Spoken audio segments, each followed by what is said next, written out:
예, 우리 호선 성가대 귀하고 또 은혜로운 찬양 진심으로 감사를 드립니다.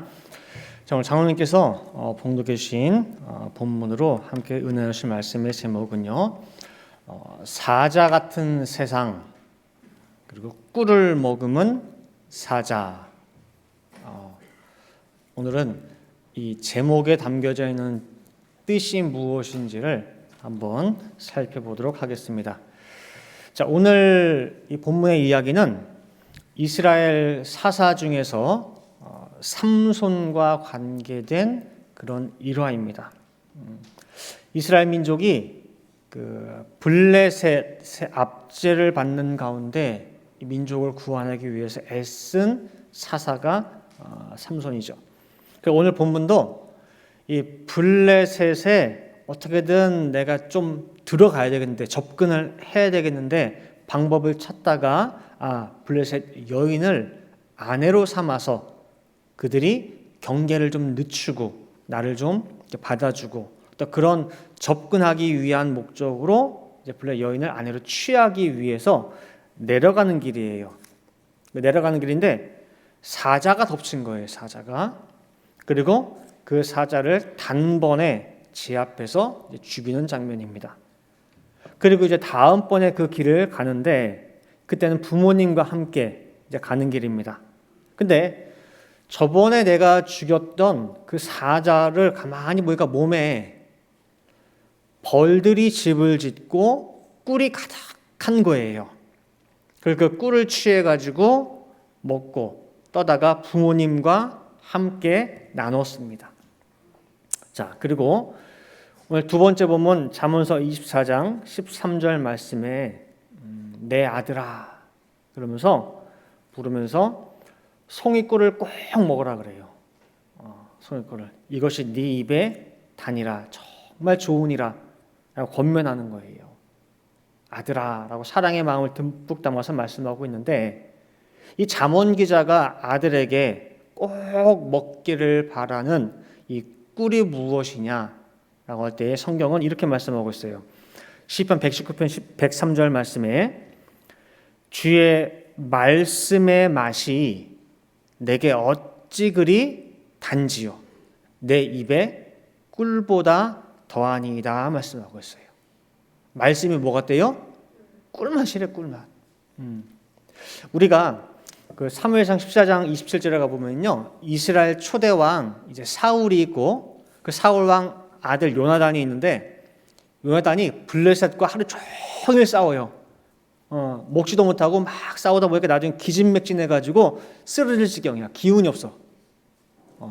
그때에 꿀을 먹고 눈이 번쩍 뜨인 거예요. 많이 먹은 것도 아니고 땅에 흐르는 그 꿀에다가 지팡이 끝을 딱 찍어가지고 살짝 먹었는데도 기운이 소생하고 그냥 눈이 번쩍 뜨이고 완전 회복된 거예요. 세상 꿀도 이런 효능이 있듯이 하나님의 말씀도 똑같다는 거예요. 자, 시편 19편 7절과 8절 말씀 보시면요, 여호와의 율법은 완전하여, 여호와의 말씀이죠. 여호와의 말씀, 율법은 완전하여 영혼을 소송케 하고 비실비실 하던 그 영혼이 이 말씀 꿀을 먹고는 뭐예요? 소송케 돼요. 여호와의 증거는 확실하여 우둔한 자로 지혜롭게 하며 여호와의 교훈은 정직하여 마음을 기쁘게 하고 여호와의 계명은 순결하여 눈을 밝게 하도다 그런 거예요. 꿀의 효능과 똑같아요. 그래서 시편 기자는 말씀을 들을 때 내가 꿀 먹는 것 같아 똑같은 느낌을 받는 거예요. 쭉 쳐져서 너무너무 힘들어. 근데 말씀을 받으면 영혼이 팔팔해져. 지혜로 눈이 밝아져. 말씀 받고 오면 꿀 먹은 것처럼 마음이 기쁘고 그냥 팔팔해, 평안해. 그러니까 옆에 사람이 그래요. 뭐가 그렇게 좋아서 싱글벙글입니까? 저 꿀 먹어서 그래요. 그래. 그 꿀 나도 좀 먹읍시다. 그럼 어디로 데려가면 돼요? 어디로 가요? 어디로? 말씀이 꿀이니까 말씀이 나오는 교회로 가면 되죠? 근데요, 말씀이 처음부터 꿀맛이 아니에요. 처음부터 꿀이 되는 게 아닙니다. 그러면 그 꿀을 어디서 얻느냐? 어디서 그걸 따먹느냐? 바로 오늘 첫 번째 보면 사사기 14장은 그 장소가 어디냐? 꿀 있는 장소가 사자래요, 사자. 사자의 몸에 꿀이 있으니까 거기서 꿀을 찾아 먹어라 라고 말씀하고 있는 거예요. 이게 대체 무슨 의미냐? 한번 살펴보도록 하겠습니다. 일대지로 사자 같은 세상이죠. 사자 같은 세상. 우리가 이 오늘 말씀을 이해하려면은 어떤 성경이 말씀하는 비유에 대해서 알아야 되는데 오늘 이 처음 접하시는 분들을 위해서 우리가 먼저 몇 군데 좀 신방을 좀 가볼게요. 자, 신명기 25장 4절 말씀 보시면은요, 구약이죠. 신명기 25장 4절에 소에 대해서 나오는데 하나님의 명령이 곡식 떠는 소의 입에다가 이렇게 망을 씌우지 말라는 거예요. 망을 벗기래요. 하나님 명령이에요. 즉 이게 무슨 말이냐면은 이제 곡식 다 추수해가지고 그걸 타작 마당에서 이렇게 다 떨어야 돼. 떨어야 되는데 소가 일을 하잖아요. 열심히 일하는 소가 일하다 보면은 배가 고플 수가 있어. 근데 그 소가 그 떨어진 낫가리 그 몇 개 그 주워 먹는 게 그게 아까워가지고 소에 망을 씌운단 말이에요. 그 하지 말라는 거예요. 충성스럽게 일하는 그 소한테 인색하게 굴지 말고 추수날의 그 풍성함을 함께 나누라는 거예요. 그죠? 그래서 구약에 이렇게 하나님께서 소를 위해서 명령을 해놨단 말이에요. 근데 이 말씀이 보이는 소를 배려한, 소를 위한 말씀인 줄 알았는데 사도 바울이 신약에 와가지고 이 의미를 어떻게 풀고 있느냐? 고린도전서 9장 9절부터 10절 말씀 보시면은요, 모세 율법에 곡식을 밟아 떠는 소에게, 아까 읽었던 신명기 25장 4절 말씀이에요. 그렇게 기록하였으니 하나님께서 어찌 소들을 위하여 염려하심이겠느냐 그 말이에요. 이 의미는 뭐냐? 10절 전혀 우리를 위하여 말씀하심이 아니냐. 과연 우리를 위하여 기록된 것이니 밭 가는 자는 소망을 가지고 갈며 곡식 떠는 자는 함께 얻을 소망을 가지고 떠는 것이라 라고 해가지고 구약에 나타난 그 소, 그것이 음매하는 그 보이는 소만을 위한 것이 아니라 실질적으로는 뭐예요? 복음을 위해서 헌신하고 충성한 하나님의 일꾼들, 소처럼 충성스럽게 자신의 모든 것을 헌신하는 복음의 역군들을 의미한다는 거예요. 인색하지 말라는 거예요. 그처럼 소가 뭐예요? 알고 보니까 복음의 일꾼들이에요. 자, 또 모세를 따라서 애굽에 출애굽할 때에 마지막 10번째 재앙이 장자 재앙이에요. 그래서 죽음의 천사가 집집마다 다니면서 그 집의 제일 첫 것, 장자를 다 죽여요. 근데 그 집에 갔는데 그 집 문에 어린 양의 피가 칠해져 있는 그 집은 그 천사가 안 들어가요. 어떻게 해요? 넘어가요. 유월한다 그래가지고 그걸 유월절이라고 하는데 그 피가 어떤 피냐면 어린 양의 피예요. 그래서 그 어린 양의 피는 곧 생명의 피고 구원의 피예요. 그래서 구약 때에는 어린 양을 잡았어요. 보이는.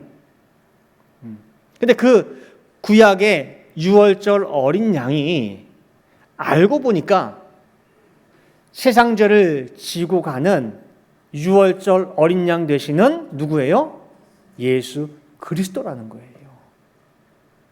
구약 때 그 어린 양의 피로 말미암아 생명을 얻고 구원을 얻은 것처럼 예수 그리스도로 말미암아 우리가 뭐예요? 생명을 얻고 구원받을 것에 대한 예포고 표징이라는 거예요. 고린도전서 5장 7절 말씀 보셔도요. 너희는 누룩 없는 자인데 새 덩어리가 되기 위하여 묵은 누룩을 내어버리라. 우리의 유월절 양 곧 그리스도께서 희생이 되셨느니라.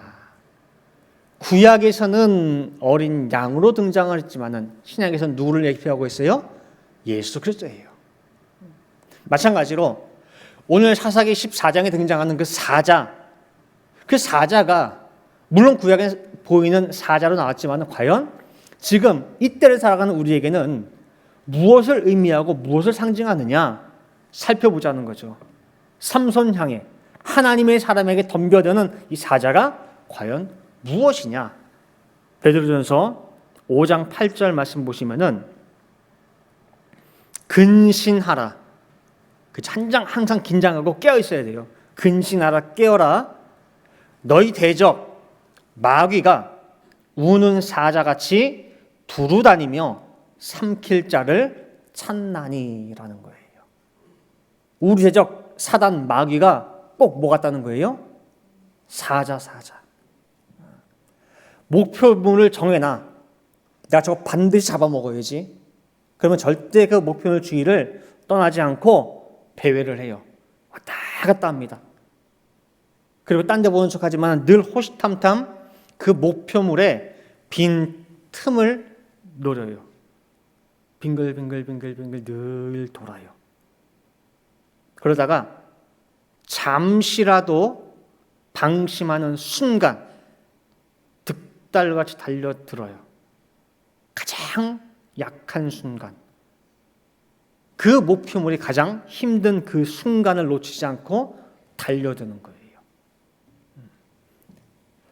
예수님이 공생에 시작하시기 전에 어떤 과정이 있었냐면은 40일간 광야에서 금식을 하셔요. 금식 마쳤으니 얼마나 온몸에 힘이 다 빠지고 심신이 힘든 그때에 가장 먼저 찾아온 게 사단이에요. 사단이 제일 먼저 찾아와요. 그때가 어느 때니까? 가장 힘든 때니까. 예수야 배고프지? 온몸에는 영양분 다 없어. 40일 금식하다 죽는 사람 많아.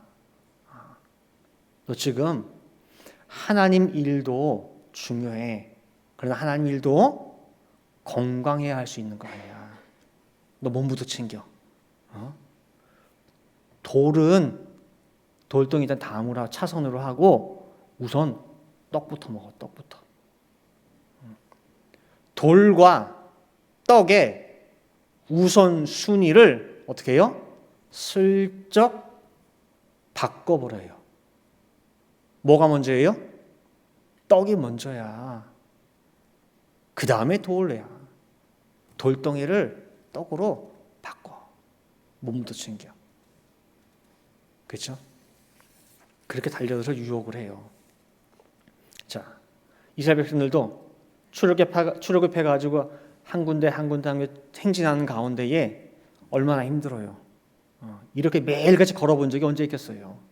길은 험하지, 돌짝밭이니까 건너라 피곤해. 근데 르비딤에 도착하니까 물이 똑 떨어졌네요. 목말라 죽게 생겼어. 그동안 걸어온 길도 힘든데 물까지 없어. 속에 있던 게 다 튀어나와. 하나님이 인도하셨다며 모세야. 하나님이 보호하신다며. 하나님 다 알아하신다며. 근데 물이 없네. 목말라 죽으려고 하는 거니? 진짜 우리 가운데 하나님이 계시긴 계신 거야? 하나님이 있긴 있는 거야? 있으면 왜 우리 이렇게 만들어? 하나님 존재에 대해서 뭐예요? 의심하는 신앙이 바닥을 치는 그 순간에 누가 쳐들어왔느냐? 아말렉 족속이. 우연히 그때 쳐들어온 게 아니라 출애굽 이후 늘 호시탐탐 사자같이 빙글빙글 도는 가운데 기회를 노렸는데 지금이 가장 뭐예요? 바닥이야. 가장 의심이 팽배한 때야. 정확한 타이밍에 습격을 한 거예요. 이런 사단의 모습이 마치 뭐와 같으냐? 사자와 같다는 거예요. 그리고 이런 사자 같은 세상에 우리가 살아가고 있어요. 하나님의 사람, 그 삼손에게 덤벼들었듯이 하나님을 믿는 성도에게 끊임없이 이 사자가 도전해 오고 있다는 거예요. 기회가 생기기를, 빈틈이 생기기를 기다리면서. 자, 이대주로 하나님의 영으로 사자를 이기다.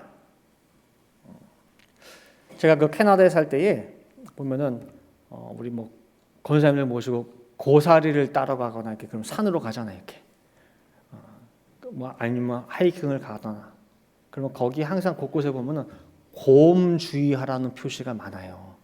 곰이 곳곳에 많거든요. 이렇게.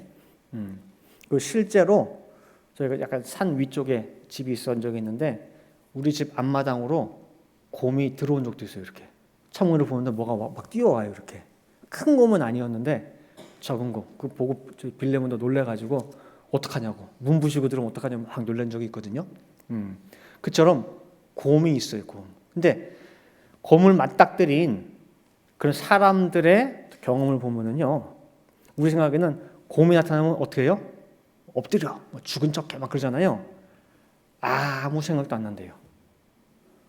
머리 하얘지면서 이렇게 서 있대요. 도망도 못 간대요. 이렇게 큰 곰 만나면. 그냥 이대로 그냥 처분만 바라는 거예요. 자, 그럼 곰을 만나도 그런데 사자를 맞닥뜨렸다. 큰 놈이 왔어. 사람 힘으로 감당될 것 같아요? 사람의 힘으로 어떻게 할 수 있는 게 아니에요. 사자는. 삼손도 마찬가지예요. 힘이 세니까. 힘이 있어서 잡은 게 아니에요. 삼손이 사자를 잡을 때 어떻게 잡았느냐? 여호와의 신이 감동되어 사자를 찢어버렸다고 말씀하고 있어요. 자, 사사기 14장 6절 말씀 보시면요, 삼손이 여호와의 신에게 크게 감동되어 손에 아무것도 없어도 그 사자를 염소 새끼를 찢음같이 찢었으나 나오죠. 힘으로 한 게 아니에요. 하나님의 신이 역사하는데 원어를 놓고 보면요, 그 하나님의 신이 뭐 하나 두 개 온 게 아니라 강한 군대같이 몰려와가지고 삼손을 공격했다는 거예요. 그냥 확 휘어잡은 거예요. 그래서 하나님의 신, 그 성령을 충만히 받지 않고는 사자 같은 세상을 이길 수가 없어요. 타락한 인간의 그 마음 속에는요, 온갖 악한 성품들이 가득 차 있어요.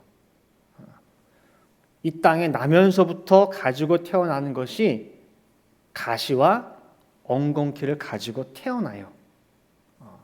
그리고 이것들이 점점 자라면서 가지를 치고 펼쳐지는 가운데에 여러 가지 악한 성품들의 열매를 맺어버려요. 그래서 예수님께서 너희를 더럽게 하는 건 말이야, 입으로 들어가는 무슨 음식이 너희를 더럽게 하는 게 아니야. 손 안 씻고 먹는다고 몸이 더러워지는 게 아니야. 너를 더럽게 만드는 건 입에서 나오는 게 너를 더럽게 만드는 거야 라고 하시면서 7가지로 12가지로 예를 말씀하셨어요. 자, 보세요.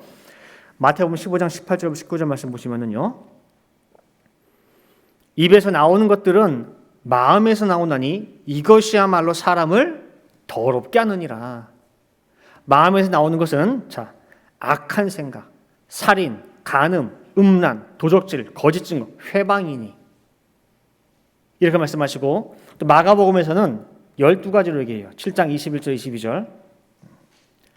속에서 곧 사람의 마음에서 나오는 것은 악한 생각, 곧 음란, 도적질, 살인, 간음, 탐욕, 악독, 속임, 음탕, 흘기는 눈, 회방과 교만과 광팬이 말씀하고 있어요. 12가지로 얘기하고 있어요. 12가지로. 근데 이것들이 뭐냐면은 사단 마귀가 우리를 자기 입맛에 맞게 그때그때 좌지우지하기 위해서 심어놓은 도구들이 도구들. 사자 같은 도구들. 그 심어놓은 사자들, 그 도구들이 때로는 시기 질투가 발동을 해가지고 그것이 튀어나와가지고 날뛰어요. 시기 질투가 눈이 멀어버려. 그 속에 심은 어떤 탐욕스러움이 튀어나와가지고 남이야 죽건 살건 나만 괜찮으면 돼. 내가 좀만 괜찮으면 돼. 남은 안 보여. 눈멀게 만들어 보이는 거예요. 탐욕에 눈이 멀어가지고. 사람들이 정말 우리 살기 좋은 나라 만듭시다. 모두가 행복한 사회. 다 같이 힘을 모으면 됩니다. 아무리요, 사회 제도를 바꾸고 해도 우리 속에 이런 사자의 도구들이 잠재되어 있기 때문에 안 돼요, 사람 힘으로는. 외적인 거 바꿔도 잘 되는 것 같아. 진행되는 것 같아. 근데 그 속에 있던 것들 하나씩이 발작할 때마다 얼마나 시끄럽습니까? 사자가 달려들어가지고 사지백체 찢어발기듯이 가정이 깨지고 사회가 어지러워지고 교회가 쪼개지고 사람들 마음도 4분 5열 찢어지고 갈라져요. 사자가 한 번씩 발작할 때마다. 누가 열심을 내가지고 막 잘하고 하면은 북돋아주면 될 텐데 이렇게 흘기는 눈, 아까 예수 말씀하셨죠? 흘기는 눈 이렇게 쳐다봐. 이렇게 봐요. 저 사람이 하니까 칭찬 혼자 다 받는 것 같아. 시기 질투가 자꾸 솟아나 내 속에 있던 사자가 꿈틀거리면서 시기 질투가 나오면서 회방해 끌어내려. 모여서 뭐 좀 하려고 하면은 사자 발톱을 들여가지고 긁어내. 결국 찢어버려요, 결국은. 그리고 쓰신 말 중에 보니까 성경에 광패. 광패가 뭘까? 보니까 뭐예요? 미칠 광자에 어그러질 패. 낯선 단어 나눠서 사전을 찾아보니까 광패가 뭐나 했더니 악하게 미친 행동이래요. 악하게 미친 행동. 풀어서 설명한 내용이 말이나 행동이 몰상식하고 도의에 어긋난 것. 그게 광패래요. 그래서 이 광패라고 하는 사자도 속에 있다가 한번 튀어나오면은 걷잡을 수가 없죠. 여러 사람이 그 물려버리죠. 그러니까 이런 거 한 번씩 겪을 때마다 나중에 후회해요. 내가 참았어야 되는데, 내가 그러지 말았어야 되는데 하는데 다음에 어떻게 해요? 또 당해요. 맨날 그 사자한테 잡아먹히는 거예요. 그래서 우리 힘으로, 우리 능력으로는 이 사자를 이길 방법이 없어요. 오직 하나님의 영이 아니면은 다른 방법이 없어요. 그래서 갈라디아 5장 22절, 23절 말씀을 보시면은요. 오직 성령의 열매는 사랑과 희락과 화평과 오래 참음과 자비와 양선과 충성과 온유와 절제니 이 같은 것을 금지할 법이 없느니라. 아까 예수님 말씀하신 그 12가지 그 사단의 도구, 사자의 도구들과 완전히 다르죠. 사자는 하나같이 속에 있던 것에 튀어나와가지고 찢어 발겨요. 다 뭐든지. 근데 하나님의 이 성령은 모든 것을 화평케 만들어요. 사자가 미쳐 날뛰려고 할 때 삼손에게 임했듯이 하나님의 그 영이 군대같이 밀고 들어와서 딱 붙잡고 사자를 제압하는 거예요. 그래서 기독교는요, 성령이 역사하는 종교예요. 사람이 역사하는 게 아니고 내가 하는 게 아니에요. 성령이 해요. 그래서 교회에서 혹여라도 무슨 삐걱삐걱 소리가 난다, 무슨 투닥투닥투닥 한다, 다른 말로 하면 뭐예요? 사자들이 꿈틀대기 시작하는 거예요. 딱 요때구나. 타이밍 맞춰가지고 꿈틀꿈틀대고 이제 휘젓고 날뛸 준비하는 거예요. 이럴 때 말로 오해를 풀고 말로 해결하려고 해봤자 이건 소용이 별로 없어요. 사람의 말은 한계가 있거든요. 그래서 더 꼬이고 더 얽히고 더 설켜요. 사자는 사람 말로 제어가 되는 게 아니에요. 베드로가 이방 백부장 고넬료 가정에 가가지고 말씀을 전할 때 거기에 뭐가 임했죠? 성령이 성령. 성령이 말씀 가운데 임한 것처럼 교회에 뭐가 삐걱삐걱 소리 난다? 사람의 말소리 싹 치우고 그 상태에서 뭐예요? 말씀 받아야 돼요. 기도 대차게 해야 돼요. 그럼 뭐예요? 하나님의 영이 움직여서 군대같이 밀고 들어와가지고 그 사자를 제압하는 거예요. 그러니까 여러분들도요, 교회 생활할 때 언제나 늘 즐겁습니까? 기쁩니까? 아니죠. 속 뒤집어진 일 생겨요. 사자가 덤벼들어요. 근데 속 뒤집어지고 뭐 해도 정말 누군가가 싫어, 미워, 막 죽도록 원망스럽고 해도 할 때 그 사람이 아니라 이놈의 사단 새끼 또 발작하는구나. 어디에서? 내 속에서.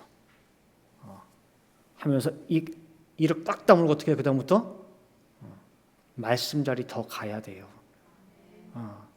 말씀 자리 더 가서 은혜 받고 그 말씀 속에 함께 임재하는 성령의 그 도움을 받아야 돼요. 그렇게 해가지고 어떻게든 그 사자랑 싸우고 뒹굴고 해가지고 사자 이기잖아요. 그 사자 새끼 딱 두드려 잡고 나면은 그 다음에 뭐가 있느냐? 사자 몸에 뭐가 있다고 했죠? 거기에 꿀이 있어요. 거기에.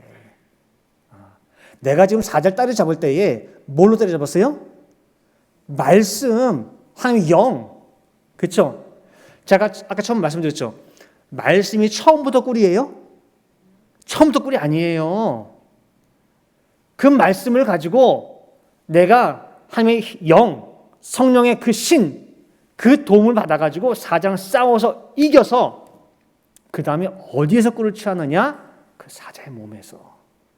죽은 사자의 몸에서 내가 뭐예요? 기쁨의 꿀, 감사의 꿀, 희락의 꿀, 찬송의 꿀. 그 꿀송이가 푸짐하게 그 안에 있는 거예요. 욥도 보세요. 욥. 사자가 연이어 달려드는데 정신을 못 차려요. 정신을. 그 많던 재산 도적대가 훔쳐가고 불 내려와가지고 다 타버리고 재산 다 갈갈이 찢어 판가치고 그 재산은 그 뒤에요. 괜찮아. 근데 사랑하는 10명의 자식 순식간에 지붕이 내려앉는 바람에 쪽제비같이 다 뭉개서 죽여버렸어요. 사자가. 아내 떠나고 홀로 남았는데 온몸에 악창이 나가지고 피거름이 줄줄줄 흐르는데 그 상처 난 곳마다 구더기가 버글버글 튀어나와. 한두 마리가 아니에요. 온몸에 구더기가 뭐예요? 오디빛이 덮여있대. 죽이지만 않았지 죽음보다 더한 그 고난을 받았어요. 사자도 이런 사자가 어디 있습니까? 그런데 욥은 절대 한마디도 입으로 죄짓지 않고 그 사자와 맞붙어서 30년을 싸웠어. 30년을. 마침내 그 사자 때려잡고 갑절의 축복, 은혜 위에 은혜, 넘치는 그 꿀송이를 맛본 거예요. 어디에서? 사자의 죽은 그 몸에서. 그렇죠? 자, 이제 결론 맺도록 하겠습니다. 자, 아까 사자 같은 이 세상이라고 했어요. 사자 같은 이 세상. 근데 어떤 사람들에게는 이 세상이 꼭 사자 같지는 않아요. 괜찮아요. 화려한 애굽 같고 뭐만 있으면 돈만 있으면 괜찮아요. 살만하죠 뭐. 심지어 여기가 낙원인데 여호와의 동산 같은 사람들도 있을 거예요. 이만하면 살만한 세상이고 재밌는 세상인데 왜 그러지? 왜 사자 같다 그러지? 근데 반면에 이 세상을 사자와 싸우듯이 치열하게 사는 사람들이 있어요. 누구냐? 성도들. 왜 이렇게 세상에 살만한 사람이 있고 세상에 사자 같은 사람들이 있냐? 왜 이렇게 나뉘느냐? 성도는 세상에 속한 자가 아니고 예수 그리스도에게 속한 사람들이기 때문에 그래요. 자, 요한복음 17장 14절 말씀 보시면은요. 내가 아버지의 말씀을 저희에게 주었사오매. 지금 예수님 하신 말씀이죠? 내가 가지고 온 이 귀한 이 아버지의 말씀을 제자를 비롯해서 70문도들 많은 사람들에게 주었어요. 주었사오매 그 말씀이 저희 속에 있어. 그러다 보니까 세상이 저희를 미워하였사오니 이는 내가 세상에 속하지 아니함 같이 저희도 세상에 속하지 아니함을 인함이니이다 그래요.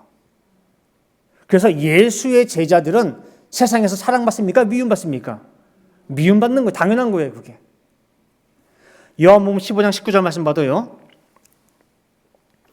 너희가 나의 말씀을 받은 너희가 세상에 속하였을 것 같으면은 세상이 자기의 것을 사랑할 터이나 너희는 세상에 속한 자가 아니요 도리어 세상에서 나의 택함을 입은 자인 고로 세상이 너희를 뭐한대요? 미워할 수밖에 없다는 거예요. 왜 세상이 사자같이 우리 성도에게 덤벼드느냐? 우리가 자기에게 속하지 않았기 때문에 그래요. 자기 게 아니라 그래요. 그게 성도의 모습이에요.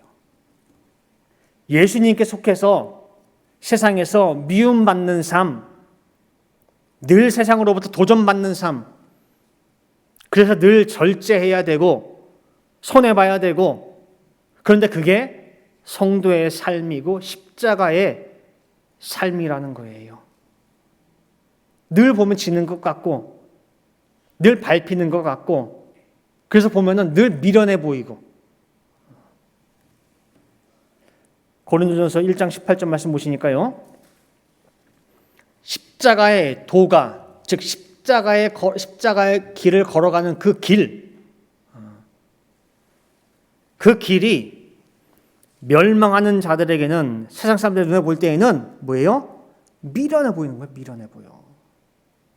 어쩜 저렇게 바보 같냐고 저게.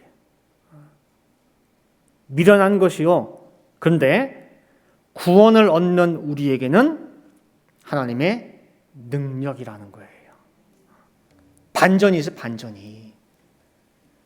보는 거랑 전혀 다르다는 거예요. 십자가 보면 끔찍해요. 어때요? 끔찍하죠. 매달려서 온 머리부터 발까지 피를 철철철 흘리고 있는데 나는 거기 달리고 싶지 않아. 나는 저 길을 걷고 싶지 않아. 보기만 해도 참혹하니까. 근데 반전이 있대요. 보는 거랑 전혀 다르대. 삼손이 사자 죽이는 이 체험을 가지고 수수께끼를 냈어요. 어떤 수수께끼냐? 먹는 자에게서 먹는 것이 나오고 강한 자에게서 단 것이 나온다. 이 수수께끼를 삼손이 냈는데 이게 이런 수수께끼 같은 일이 십자가에서 벌어진다는 거예요. 십자가에서. 먹는 자가 먹는 걸 공급해. 강한 자에게서 단 것이 나오는데 이해가 안 돼요. 본인 아니고는 풀 수가 없는 수수께끼예요. 근데 그게 바로 뭐예요? 십자가예요. 체험한 사람밖에는 모르는 비밀, 그게 십자가고 십자가의 길이라는 거예요. 그리고 그 길을 걸어가는 게 바로 우리 성도예요. 자, 보세요. 시편 119편 71절 말씀. 고난당한 것이 내게 유익이라 그런 거예요. 아니, 사자 만나가지고 갖은 고생한 그 고난이 나한테 유익이에요? 이로 인하여 그 고난으로 말미암아 내가 주의 율례를 배우게 되었나이다. 그 전까지는 말씀이라고 하는 것이 내 속에까지 아직 안 들어왔어.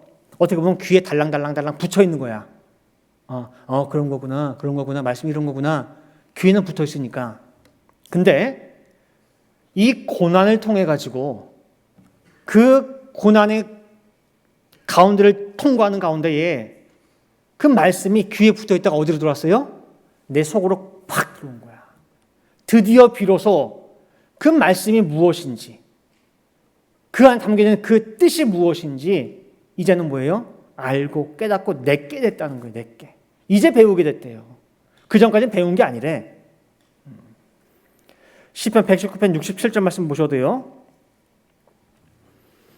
고난당하기 전에는 내가 그릇 행하였더니 이제는 주의 말씀을 지키나이다. 이제 바른 길로 제대로 똑바로 걸어간다는 거예요. 무엇 덕분에? 고난 덕분에.